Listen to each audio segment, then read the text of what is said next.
How to upload videos to Google Drive from Android. Hi everyone, this is Kate here and welcome back to the channel, and on today's video I will guide you how you can upload videos to Google Drive on Android. So without further delay, let's get started with this video. First of all, you have to open up your Google Drive and make sure that you're logged into your account. Now to upload a video from your device, tap on the plus button at the bottom right corner and here tap on upload. Now from your device, select the video that you want to upload. Here I will just head towards the video section and here select the video that you want to upload. And then tap on upload at the top right corner. Wait for a while, and after a while your video will be uploaded in your Google Drive from your Android device.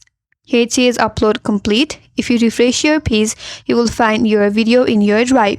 That's it, and that's all for today's video. Hope this video was helpful, and if you're new to our channel, consider subscribing. Thank you for watching and stay tuned for more videos.